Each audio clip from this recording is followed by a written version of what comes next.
ఐదవ రోజు ప్రతి ఒక్కరి హృదయంలో ఉండే ఒక ప్రశ్నతో ప్రారంభించుకుందాం. నిజమైన ప్రేమ అంటే ఏంటి? మనము ప్రేమను ఎక్కువగా భావోద్వేగంగా చూస్తాం.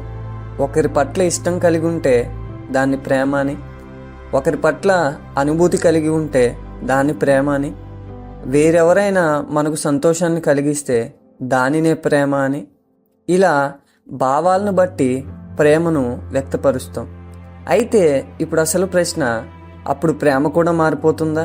యోహాను రాసిన మొదటి పత్రిక 4వ అధ్యాయం 10వ వచనంలో, మనము దేవుని ప్రేమించితిమని కాదు, తానే మనలను ప్రేమించి మన పాపములకు ప్రాయశ్చిత్తమై ఉండుటకు తన కుమారుని పంపెను. ఇందులో ప్రేమ ఉన్నది. బైబిల్ ప్రకారం ప్రేమ అనేది ముందుగా భావం కాదు, నిర్ణయం. నిజమైన ప్రేమ త్యాగంలో కనిపిస్తుంది, సిలువలో స్పష్టంగా కనిపిస్తుంది. ప్రేమ అంటే అర్హత ఉన్నప్పుడు ఇవ్వటం కాదు, అర్హత లేకపోయినా ఇవ్వటం. ప్రేమ అంటే వాడుకోవటం కాదు, అర్పించుకోవటం.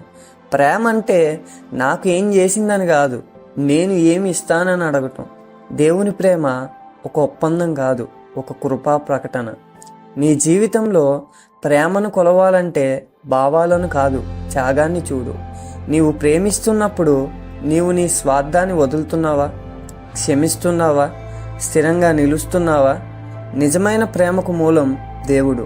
ఆ మూలంతో అనుసంధానం కాకపోతే మన ప్రేమ స్వార్థంగా మారుతుంది. ఇవాళ సత్యం ఇదే. నిజమైన ప్రేమ అనుభూతి కాదు, త్యాగంతో నిరూపించబడిన నిర్ణయం. డే 6లో మరో సత్యంతో కలుద్దాం.